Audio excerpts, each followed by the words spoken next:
Well, first of all, I just want to say I could spend an hour with each one of you, and I'd be happy to, talking with you.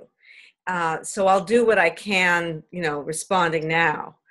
Um, So before you do that, would that be would you be available for people to contact you afterwards by email Absolutely. if you want to have Absolutely. further conversations? Absolutely. That would be great. Now, Okay. So there, there's there's one story that I think does will bridge a few different people here that I want to say. It was very insightful for me.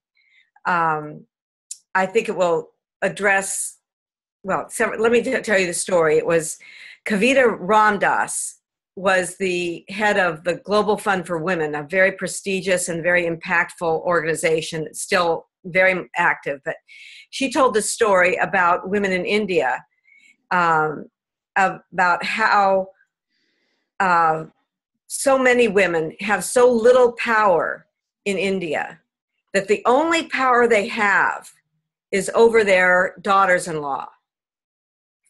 And because of that, that relationship is very distorted, or what we would call dysfunctional, rather than being empowering.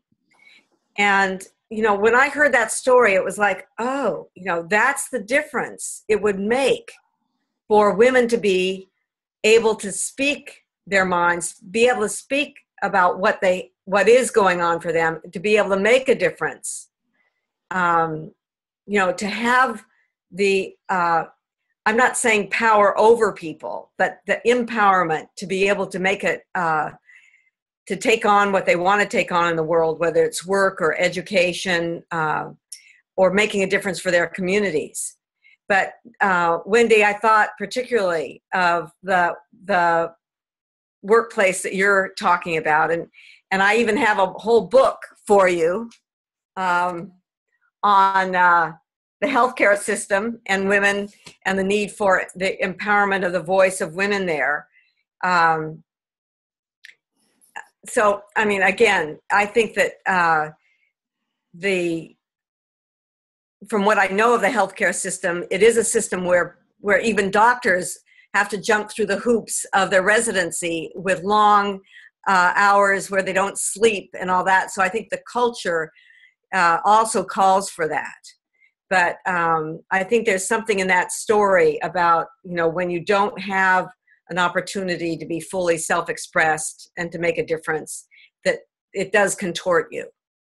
And I think that that's applicable for the developing world, where the women I'm working with in Kenya are adamant about empowering women so they don't sell their votes, so that they get the sense of the value of their own vote in electing officials that will represent their interests. And I do want to say that this work I had the opportunity to present my framework for understanding differences to the last group of women that were here in this fall, several of whom were from Kenya and other parts of Africa. And they responded very well. I never assumed that over different cultures this is going to work, but they thought it was very valuable for them to be able to articulate what it was that they wanted to bring and how they see the importance of problem solving for their communities. On the other hand, I know that for the two of you, the education of women is so primary and so important that just getting education to women in the developing world is the turning point. And I'm jumping back and forth because all my relational, I'm going in all these different directions. The big umbrella over all this that I'm excited about is the UN has declared these sustainable development goals that are spectacular. They're for the whole world. They include climate. They include the empowerment of women and education for all. So all of these extraordinary goals, and the UN Women have declared that it's only by 50-50 partnership, bringing women to the decision-making tables, will this happen. And I think that that's a really strong statement and something to fall back on. How you change traditional thinking when women are so undervalued is a big challenge. But that's why my campaign is to point out the value, to point out how they think that can be so much of value that you want them at the decision-making tables. That's an interesting point. The problem is really huge.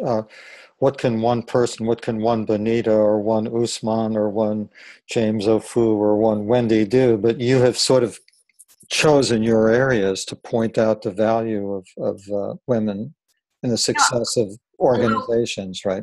One of my favorite presentations, which I'd be happy to show you, we don't have time now, but a South Korean man from my class. He was getting his master's in engineering at Santa Clara University, and his presentation was about how he went into his wife's kitchen for the first time.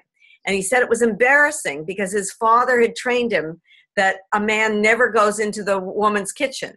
But he went into the kitchen and started helping her with the dishes and serving the food, and as a means of being able to have a better marriage, because he knew that there was conflict in his marriage. And he was so proud of this, and his son got involved. And now he would show this presentation, and a fellow who was a professor at, he teaches math at Jos University in Nigeria. He decided to go home to Nigeria for the summer while he was getting his master's, and he went into his wife's kitchen. And his friend said, "What are you doing?" And he said, "This is the new way," because he knew that he wanted to empower women in the university and getting an even better education, but he actually took it into his own home to make a difference and to make a statement. And I had not told him that.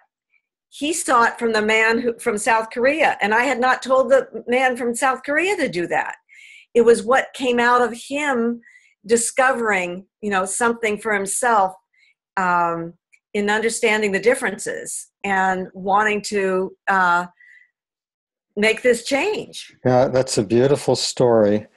And it reminds me of Nipun Mehta's slogan, the service-based founder who has been a close colleague in this community, and it is change yourself, change the world. Yeah, and it's so simple. Change the world. That's something all of us could do.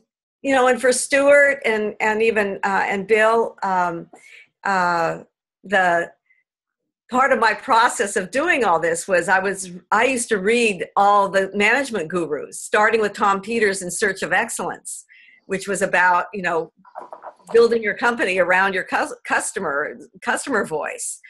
But it was finally through the 80s and 90s, the early 90s was Peter Senge. And that's when I finally closed the book on management gurus and said, someone's got to start talking about this is the way women think. Of course, I translated my own thinking into relational and individualistic, because there are a lot of great men too that have these competencies.